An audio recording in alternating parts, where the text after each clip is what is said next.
چونکہ پاکی ناپاکی میں ہمارا اتنا دھیان نہیں ہوتا، اس لیے پھر ہمیں نبی علیہ السلام کی زیارت نہیں ہوتی۔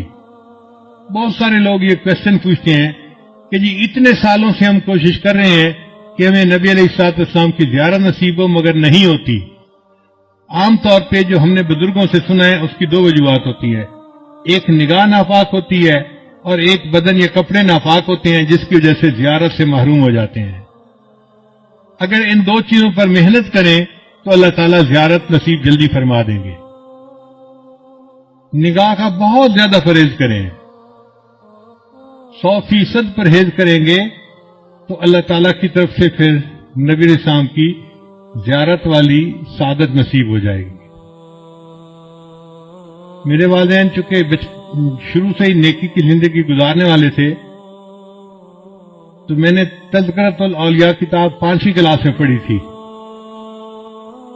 5ویں کلاس کے بچے کو تو ابھی کنسیپٹ بھی نہیں ہوتا، مگر مجھے والد صاحب نے وہ کتاب لا کر دی کہیں سے، تو میں نے اس میں اللہ والوں کے واقعات پڑھے تو دل میں بڑا شوق ہوا کہ مجھے بھی اس لائن پہ چلنا ہے اور اللہ والوں کی لائن پہ آگے بڑھنا ہے۔ پھر اس میں ایک کتاب میں میں نے پڑھا کہ نگاہ کا بہت پرہیز کرنا چاہیے، تو چھوٹی عمر میں، ابھی میں بالغ نہیں ہوا تھا، اس عمر سے ہی نگاہ کا پرہیز شروع کر دیا۔ بہت بچتا تھا، بہت نگاہ کو بچاتا تھا، اور مجھے اس زمانے میں اپنی والدہ سے ڈانٹ بھی بہت پڑتی تھی۔ ہر دوسرے تیسرے دن کوئی محلے کی آنٹی آتی اور میری والدہ کو کہتی، تیرا بیٹا جا رہا تھا، اسے تو ہمیں سلام بھی نہیں کیا، یہ تو ہمیں اپنی خالہ ہی نہیں سمجھتا۔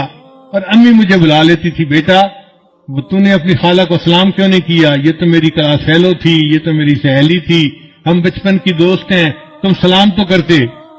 اور مجھے پتہ بھی نہیں ہوتا تھا کہ یہ آنٹی کہاں گزری تھی اور کہاں اس کو سلام کرنا تھا۔ تو میں آگے سے ایک بار کہتا تھا، امی آنٹی سے یہ پوچھو کیا میں نے اس کی طرف دیکھا تھا؟ تو جب امی پوچھتی تو پھر وہ آنٹی کہتی، ہاں یہ تو یوں کر کے چلتا ہے، سر اس کا نیچے لگا ہوتا ہے، زمین کے علاوہ تو کچھ دیکھ نہیں رہا ہوتا، اس نے کہا اس کو۔ میں نے کہا امی مجھے یہ بھی نہیں پتا میرے پاس سے مرد گزرا ہے یا عورت گزری ہے، میں کس کو سلام کرتا؟ تب جا کے میری جان چھوٹتی تھی۔ لیکن اندر اندر مجھے بہت غصہ آتا تھا ان آنٹیوں پہ، سارا محلہ خالہ بنا ہوا ہے، سارا محلہ آنٹی بنا ہوا ہے، اور بس ان کو سلام ہی کرو چلتے ہوئے۔ لیکن نگاہ کی اتنی حفاظت کا بہت فائدہ ہوا۔ مجھے آتے جاتے جوتوں کی آواز سے پتہ چلتا تھا کہ قریب سے کون گزر رہا ہے۔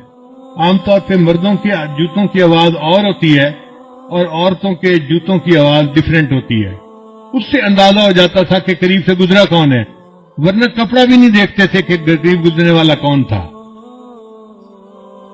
اتنی نظر کی حفاظت کرنی ہوتی تھی۔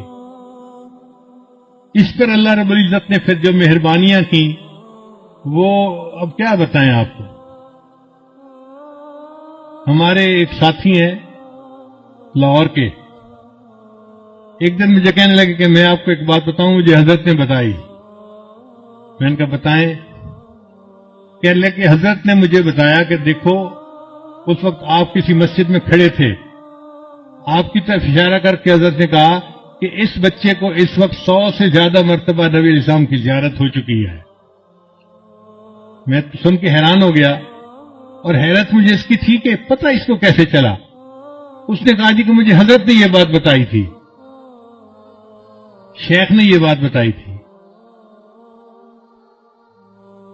تو نگاہ کی حفاظت کا پھر یہ فائدہ ہوا کہ اللہ تعالیٰ نے 30 سال کی عمر سے پہلے 100 سے زیادہ مرتبہ نبی علیہ السلام کی زیارت نصیب فرما دی۔